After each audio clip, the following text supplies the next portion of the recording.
गरीब बहू का लदालद ज्वेलरी पहनने वाला ससुराल। आओ बहू, इस घर में तुम्हारा स्वागत है। माँ जी, मेरा एक सवाल है। वो मैंने मंडप में वहां नहीं पूछा, लेकिन यहाँ गौर किया तो मैं पूछना चाहती हूँ। ये दोनों जेठानी जी और आप सब दुल्हन से ज्यादा सजे हुए हैं। इतना भी गहने लादने की क्या जरूरत है? मेरा मतलब है, मैं दुल्हन हूँ, ये तो लग ही नहीं रहा। अब बहू, तुम्हारे माँ बाप ने तुम्हें इतने गहने नहीं दिए कि तुम्हें वो गहने में लाद सके, तो कोई बात नहीं। इसमें तुम्हारी गलती नहीं है, तुम हो ही गरीब। वही तो माँ जी। कुसुम बहू, चिंता मत करो, तुम गरीब घर से अमीर ससुराल में आई हो, हम तुम्हें गहनों से लदालद कर देंगे। अपनी गरीबी की बातें सुन कुसुम को बुरा लगता है। गृह प्रवेश के बाद सब अपने अपने कमरे में आराम करते हैं। अगले दिन कुसुम तैयार होकर बड़ों का आशीर्वाद लेती है। माँ जी, मैं अपनी पहली रसोई में आलू की कचौरी, रसमलाई, गुलाब जामुन और शाही पनीर बना दूं? वो सब तो तुम बना देना बहू, लेकिन तुम अपनी पहली रसोई ऐसे करने जाओगी क्या? बहू, ये क्या, 2 चूड़ियाँ पहन ली बस? हमारे घर में तो बहू ऐसे लदके रहती जैसे मंदिर की मूर्ति हो। जाओ शीतल से हार झुमका मांगो अभी के अभी, और पहनो तब खाना बनाना। अब तुम भी हमारे घर की बहू हो तो तुम्हें ज्वेलरी पहननी होगी। जरा अपनी दोनों जेठानी को देखो, रसोई में ज्वेलरी से लद कर काम कर रही हैं। दादी सास उसे रसोई की तरफ ले जाती हैं, जहां दोनों ढेर सारी ज्वेलरी पहनकर रसोई में काम कर रही थी। ये देख कुसुम की सांस अटक जाती है। माँ जी, दादी साहब इतने सारे भारी जेवरात पहनकर रसोई में काम कैसे कर पाएंगे? और रसोई में गर्मी भी तो लगती है। बहू, इस घर की परंपरा है, हमारे घर की बहू है 24 घंटे ज्वेलरी से लद कर रहती है। हाँ, और जहाँ तक काम की बात है, काम तो नौकर भी करते हैं, लेकिन बहू को तो शोपीस बनना होता है इस घर में। चलो अब। फिर जेठानी उसे कमरे में ले जाकर कमरबंद, बाजूबंद, 2-2 गले में बड़े हार, चोटी में लड़ी, पैरों में मोटी पायल, हाथों में भारी सोने के कंगन इत्यादि पहना देती है, जिसे पहनकर कुसुम को बहुत भारी महसूस होता है। हे भगवान, इतनी सारी ज्वेलरी से लदकर खुशी तो नहीं, ऐसा लग रहा है किसी दोषी के हाथ पाँव में सोने की बेड़ियां डाल दी हो। जेठानी जी, मुझे अच्छा नहीं लग रहा। मेरा मतलब बहुत अजीब सा महसूस हो रहा है। कोई बात नहीं, 2-4 दिन में तुम्हें आदत पड़ जाएगी। इसके बाद कुसुम भारी जेवरात के साथ पहली रसोई में अलग अलग व्यंजन बनाकर सब लोगों को परोसती है, जिसे खाकर घर वाले खुश होते हैं। वाह बहू, खाना बहुत स्वादिष्ट बनाया है तुमने। हाँ बहू, खाना बहुत चोखा बनाया है। अठया, ये 3 पीढ़ी पुराना पुश्तैनी हार है, इसे तुझे रोज पहनना। ये ले तेरी पहली रसोई का शगुन। कुसुम के चेहरे पर परेशानी की झलक साफ देखी जा सकती थी, और चंद्रावती के एक और ज्वेलरी पहनने के बाद उसे सफोकेशन होता है। इसी के साथ वो काम करती है। दोनों जेठानी अब नई गरीब बहू पर ससुराल का सारा काम लाद देती हैं। हफ्ते भर में ही कुसुम परेशान हो जाती है और एक दिन झाड़ू पोछा करते हुए बेहोश हो जाती है। तब डॉक्टर चेकअप करने के बाद और गर्दन, हाथों पर रैशेस देखकर बहू के गहने हटवा देते हैं। ओहो, बहू को हीट स्ट्रोक हुआ है। शरीर ने भारी वजन और गर्मी सहन नहीं की। थोड़े समय तक गहने पहनने से परहेज करिएगा। क्या डॉक्टर, ये बेहोश होने की कोई वजह है? हम अपनी परंपरा नहीं छोड़ सकते, आप जाइए। अरे सुलोचना, 2-3 दिन में बहू बिना जेवर के ठीक हो जाएगी तो दोबारा पहन लेगी। इतना परेशान होने की क्या जरूरत है? हे भगवान, मेरी हालत खस्ता हो गई, लेकिन ये लोग ज्वेलरी से बिना लादे नहीं छोड़ेंगे मुझे। कुसुम आराम करती है। कुछ दिन घर का काम नौकर और दोनों बहू संभालती हैं। एक दिन आरोही रसोई में मिक्सी में चटनी पीस रही थी कि उसके गले की चेन अटक कर मिक्सी में फंस जाती है और उसकी चीख निकलती है। अरे बचाओ, मेरी चेन, मेरा गला घुट रहा है। माँ जी, पापा जी। सारा घर दौड़ कर आता है। तब कुसुम मिक्सी का बटन बंद करती है। बड़ी मुश्किल से जान बचती है। अरे बाप रे, अरे अब से रसोई में कोई गहना पहन के नहीं जाएगा। आज तो कुछ भी हो सकता था। हाँ पापा जी, रसोई में इतने सारे गहने पहनकर काम करना ठीक नहीं। आप देखिए ना, मेरी भी तो तबीयत खराब हुई थी। नहीं नहीं, तुम लोग ठीक से काम करो तो ये सब होगा ही नहीं, लेकिन गहने इस घर की बहू की शान है, जो बिल्कुल नहीं उतरेंगे। अब दादी सास की बात घर में कोई टाल नहीं सकता था, तो बहुओं को पूरा ज्वेलरी से लदकर रहना पड़ता था, जिससे तीनों बहू परेशान हो जाती हैं। एक दिन तीनों दादी सा के साथ बाजार गईं, जहां आते जाते लोग उन तीनों को देखकर हंसते हैं। अरे देखो देखो, ज्वेलरी की दुकान वालों के गहने बेचने की ये नई टेक्निक है। अरे भाई, ये तो जैसे ज्वेलरी शॉप चलती फिरती हो। मोल भाव करने मत जाना, लूट समझ बैठेंगे। मम्मी मम्मी, ये सब टीवी सीरियल की आंटी है क्या? नहीं नहीं बेटा, टीवी सीरियल की आंटी इतने भी गहने नहीं पहनती। ये जरूर खुद को पद्मावत मूवी की हीरोइन समझ रही है। खुद को जभी तो ऐसे गहनों में लाद कर लाई हैं वो बाजार में। जितना हंसना है हंस लो, पर हमारी बहू हमारे गहनों की शान है, और तुम फकीरों को गहनों के बारे में क्या ही पता है। दादी सा, यहाँ से चलिए, सब लोग हम पर हंस रहे हैं। भला बाजार में इतने सारे गहने पहनकर कौन आता है? हमें तो चोर भी लूट सकते हैं। अरे मैं हूँ ना तुम्हारे साथ, चलो सब्जी लो बहू। तब आरोही का बैंगन छांटते वक्त मांग टीका सब्जी में गिर जाता है। अरे मैडम, जब इतनी अमीर हो तो सुनार की दुकान बनकर 10-20 रुपए की सब्जी लेने क्यों आई? अरे घर बैठकर मंगवा लेती। बहुओं को पूरे बाजार में शर्मिंदगी महसूस होती है। इसके बाद वो ऑटो में जब बैठती हैं, तब कुसुम का झुमका ऑटो में फंस जाता है। माँ जी, मेरा कान। हो गई ना मुसीबत। आप लोग अपने आप को कहीं की महारानी समझती हो क्या? आप लोगों की तरह बिना जेवर के आते तो इज्जत कम नहीं हो जाती। ए ऑटो वाले, मुंह बंद कर चुपचाप ऑटो चला। हमारे गहनों की शान के बारे में कुछ बोला तो चप्पल से मारूंगी सीधा। ऑटो वाला डर कर रिक्शा चलाता है। तीनों बहू को गहने में लदा रहने से ऑटो में काफी परेशानी हो रही थी। फिर वो घर पहुंच जाती हैं और रसोई में काम करते हुए। जेठानी जी, रसोई का एसी भी कुछ काम नहीं कर रहा। बहुत गर्मी और घुटन महसूस हो रही है। आखिर माँ जी इतने जेवर क्यों पहनती हैं? अब तुम्हें क्या बताऊं कुसुम, माँ जी और दादी सास किसी की नहीं सुनती। ये लोग इतना जेवर में लाद कर रखते हैं कि एक दिन मैं भी रात को सारे जेवर पहनकर सो गई थी और सुबह रैशेज हो गया था। हाँ, पता नहीं ये दोनों कब सुधरेंगे। वक्त गुजरता है, तीनों बहू ज्वेलरी से लदी परेशान होती हैं। एक बार पूरा परिवार किसी की शादी में गया था। तब दुल्हन को उन सबको ज्वेलरी में लदा देख इनसिक्योरिटी होती है। भाई, ये कैसा परिवार है? सब इतना ज्यादा सोना डायमंड ज्वेलरी पहन कर आए हैं। घर की औरतें तो हैं ही, घर के मर्द भी कम नहीं है। इससे मैं अपनी शादी में फीकी पड़ रही हूँ। कुछ करो और इन्हें भगाओ। तू चिंता मत कर मेरी बहन। गाइस, मैं एक अनाउंसमेंट करना चाहता हूँ। आपको पता है, हमारे बीच कुछ ऐसे लोग हैं जो इस शादी को कंपटीशन समझ कर आए हैं। ये सुनकर सभी लोग दिग्विजय की बात गौर से सुनते हैं, चंद्रावती का परिवार भी। जी हाँ, बेस्ट लदाला ज्वेलरी कंपटीशन का अवार्ड जाता है इस परिवार को। देखिए कितनी बेशर्मी के साथ इन्होंने मेरी बहन का आज का दिन खराब करने की कोशिश की है। इनके भारी ड्रेस और गहनों की वजह से मेरी दुल्हन बहन दिखाई ही नहीं दे रही है। अरे ये तो पूरा परिवार कार्टून है। ऐसे तैयार होकर आया है जैसे किसी महाराज के युद्ध में लड़ने जा रहे हैं। अरे आप लोग जाते हैं कि नहीं जाते? माँ, पापा जी, दादी सा, सब लोग हम पर हंस रहे हैं। चलिए। शर्मिंदगी की वजह से वहां से भी सब लोगों को घर पर आना पड़ता है। तब दोनों बहू बहुत अच्छे से समझाती हैं। उनके न समझने पर गरीब बहू हाथ जोड़कर कहती है, अजी दादी सा, कहने और दिखावा जब जरूरत से ज्यादा हो जाता है तो मुसीबत बन जाता है। बहू कोई मूर्ति नहीं, इंसान है। पसीना आता है, दर्द होता है, चुभन होती है। क्या हम थोड़े हल्के गहनों में भी आपकी इज्जत नहीं बढ़ा सकते? आज तो हम सबकी बेइज्जती हुई है, लेकिन इससे पहले आरोही दीदी की जान बड़ी मुश्किल से मिक्सी से बची है। यहाँ तक कि मेरी भी तबीयत खराब हो गई थी और बड़ी जेठानी भी लदे गहनों की वजह से सीढ़ियों से गिर चुकी है। दादी सा, ये कोई परंपरा नहीं है। आपका एक भ्रम है कि हम कम गहने पहनेंगे तो इस परिवार की शान घट जाएगी, लेकिन ऐसा कुछ नहीं होगा। सन्नाटा छा जाता है, सबकी आंखें भर आती हैं। तूने तो आंखें खोल दी बहू, बिल्कुल ठीक कहा। गहने पहनने से इस घर की इज्जत नहीं घटेगी, क्योंकि इस घर की इज्जत तो तुम तीनों हो और ये कोई परंपरा भी नहीं है। यही कह रही है तू कुसुम बहू। अब से इस घर में कोई बहू जबरदस्ती गहने नहीं पहनेगी। अब से बहुएं मुस्कुराएंगी, घिसेंगी नहीं। तब चंद्रावती कुसुम के गले से खुद पुश्तैनी हार निकाल देती है।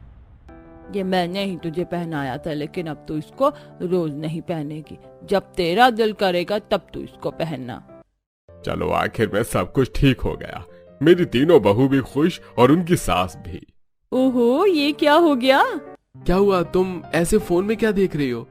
अजी अभी हम जिस पार्टी में से आ रहे हैं वहाँ पर किसी ने हमारे पूरे परिवार की फोटो खींचकर सोशल मीडिया पर डाल दी और सब अलग अलग कमेंट दे रहे हैं, जैसे कि गहनों में फंसी हुई बहुएं, शादी में आई या ज्वेलरी, बैंक खुला, hashtag show stopper family, hashtag cartoon family, hashtag गहनों में लदी पागल बहुएं। हम ऐसे दूसरे का खास दिन खराब करोगे तो यही होगा। वाह दादी सा, आपने तो पूरे परिवार को वायरल करवा दिया। खामोश, अच्छा हुआ आपसे मेरी बहुएं गहनों में लदी नहीं रहेंगी, वरना फ्यूचर में उनके बच्चों को भी इसे ट्रोल होना पड़ता। दादी सा की बात सुनकर सब हंसने लगते हैं। अब से घर की महिलाएं हल्के ज्वेलरी पहनकर खुशी खुशी रहने लगती हैं। दोस्तों, गहने पहनिए मगर उतने ही जितने शरीर और दिल से उठाए जा सके, दिखावे में नहीं, सम्मान में रहिए। गरीब बहू को मिला रसोई से दूर रखने वाला ससुराल। क्योंकि शीला गरीब थी इसलिए उसके ससुराल वाले उसे पसंद नहीं करते थे, पर अमित शीला से काफी प्यार करता था, इसलिए वो सबके खिलाफ जाकर उससे शादी कर लेता है। पर ससुराल में शीला को कोई इज्जत नहीं मिलती। माँ जी, इसके कपड़े तो देखिए, एक पल को इसे देखकर मैं धोखा ही खा गई। मेरी गरीब देवरानी की पहली रसोई करने हमारे घर की नौकरानी कैसे आ गई? दीदी, मैं भले ही गरीब घर से हूँ, आप जितने महंगे कपड़े नहीं पहनती, पर मेरे कपड़े उतने भी गंदे नहीं। तेरे कपड़े से अच्छे हमारे घर के पोछे हैं, समझी? वो तो अमित की वजह से अब तुझे झेल रहे हैं, वरना कूड़े की तरह मैं तुझे इस घर से बाहर निकाल देती। रसोई में आकर तीनों सास बहू बिना किसी बात पर शीला के कपड़ों का मजाक बनाकर चली जाती हैं। कुछ देर में शीला की पहली रसोई होती है। आशा, चाहे तुम जो भी बोलो, हमारे बेटे की पसंद बहुत अच्छी है। बहुत दिनों बाद इतना अच्छा खाने को मिला है।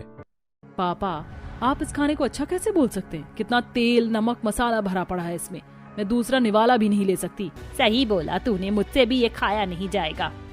सभी लोग बिना खाए खाने पर से उठ जाते हैं। ये देख शीला की आंखें भर आती हैं। इसी तरह कुछ दिन बीत जाते हैं और एक शाम सूरज बाहर से खाना ऑर्डर करता है, जिसमें वो pizza, French fry, taco, garlic bread जैसी चीज मंगवाता है। शीला, देख क्या रही हो? प्लेट लेकर आओ और सबको खाना दो, तुम्हें भी आज यही खाना है। अरे बेटा, देखने दे इस गरीब को, इसने ऐसा खाना आज तक देखा भी नहीं होगा। तो क्या हुआ माँ, अगर उसने कभी ऐसा खाना नहीं खाया तो? जब आशा अपनी दोनों बहू के साथ शीला की गरीबी का मजाक बना रही होती है तो अमित अपनी बीवी का साथ देता है। इसी तरह कुछ दिन बीत जाते हैं और विनोद के कहने पर न चाहते हुए भी आशा शीला को अपने साथ मॉल लेकर जाती है, जहां पूरा परिवार अपनी पसंद के कपड़े, जूते, चप्पल, यहाँ तक कि मॉल से ही सब्जियां और फल लेने लगते हैं, जिस पर शीला सबसे बोलती है।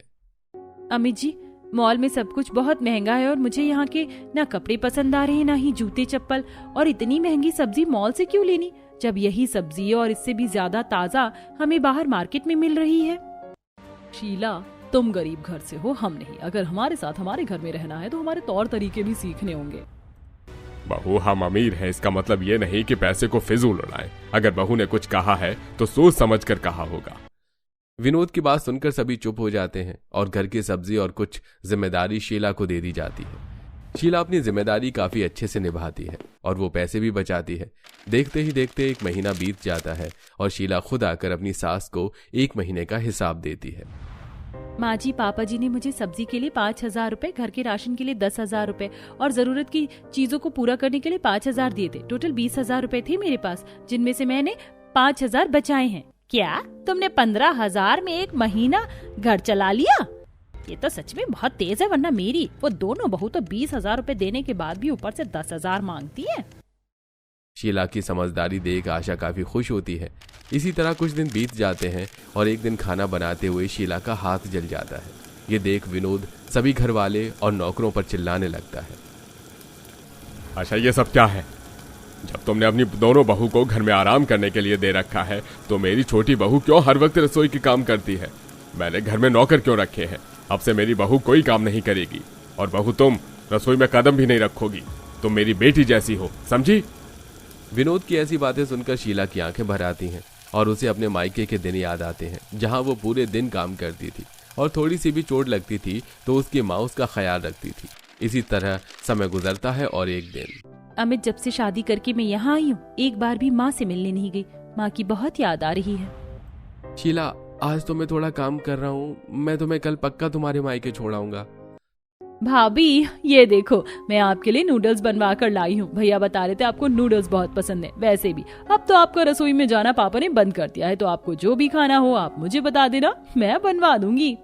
इतना बोल काजल और शीला एक साथ बैठकर नूडल्स खाने लगते हैं। अगले दिन जब शीला अपने मायके जाने के लिए अपनी सास के कमरे में आशीर्वाद लेने जाती है तो वो देखती है कि उसके ससुर आशा को ठंडी पट्टी कर रहे हैं। पापा जी, माँ जी की तो तबीयत बहुत ज्यादा खराब है, आप भी थक गए होंगे। मैं मायके फिर कभी चली जाऊंगी, अभी माँ जी को मेरी जरूरत है। ठीक है बहू, तुम अपनी सास के पास बैठो, मैं तुम्हारी जेठानी से बोलता हूँ, वो तुम्हारी सास के लिए खिचड़ी बना दे। विनोद अपनी दोनों बहू के पास जाता है। जैसे ही आरती और पूजा को पता चलता है कि आशा बीमार है तो वो दोनों बहाने बनाने लगती हैं। पापा जी, हमें तो बहुत जरूरी काम से बाहर जाना पड़ रहा है, हम तो रसोई में माँ जी के लिए खिचड़ी नहीं बना पाएंगे, आप शीला से ही कह दो। नहीं, उसका हाथ जला हुआ है, मैं अपनी लाडली बहू को रसोई में नहीं जाने दूंगा।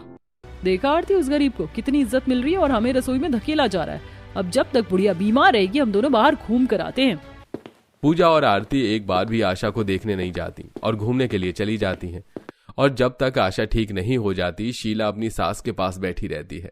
ये देख आशा का दिल पिघल जाता है और वो शीला से कहती है, बहू, मैंने तुझे कभी इज्जत नहीं दी, फिर भी तू मेरा कितना ख्याल रख रही है। तुझे रसोई में मिक्सी ओवन जैसी चीज चलानी भी नहीं आती थी, फिर भी मैं तुझसे काम करवाती थी और देख आज तू मेरी कितनी सेवा कर रही है। तेरे ससुर जी ने बिल्कुल सही फैसला लिया, अब से तू रसोई में नहीं जाएगी।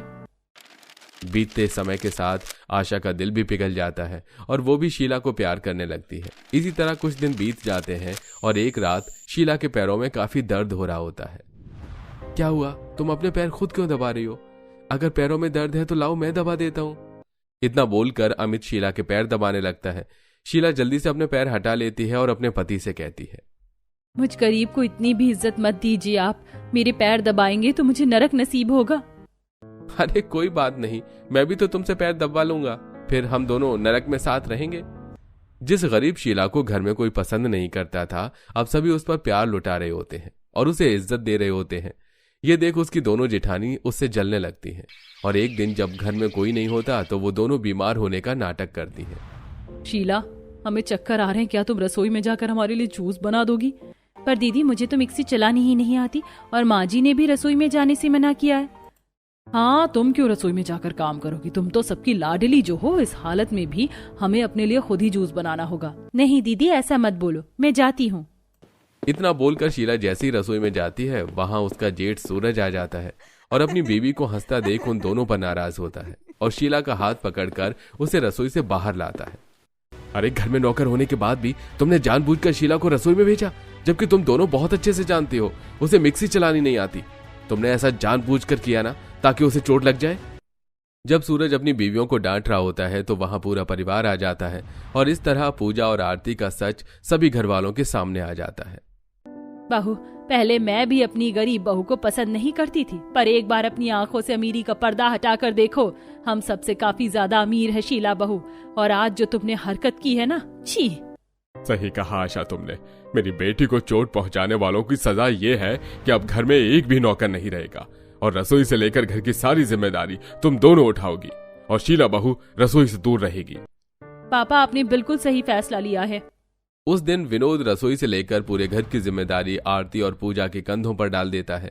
अब दोनों बहू सुबह 5 बजे उठकर रसोई में जल्दी जल्दी खाना बनाती हैं, जिससे कभी उनका चाकू से हाथ कटता तो कभी खाना बनाते हुए हाथ जल जाता। ऐसी हालत में भी वो लोग घर के सारे काम करते हैं तो उन्हें अपनी गलती का एहसास होता है। दीदी, हम तो सारी इलेक्ट्रॉनिक चीज चलानी जानते हैं, फिर भी देखो ना कितनी परेशानी हो रही है। एक हमारी देवरानी जो कि गांव से आई थी, वो कुछ नहीं जानती थी, फिर भी उसने कितने अच्छे से घर चलाया था। अब तो शीला ही हमें इस घर में दोबारा इज्जत दिला सकती है। हमें चलकर सबके सामने उससे माफी मांगनी चाहिए। पूजा और आरती को अपनी गलती का एहसास होता है और वो पूरे घर वालों के सामने शीला से माफी मांगती हैं, जिसके बाद उनको भी शीला की तरह घर में इज्जत मिलती है।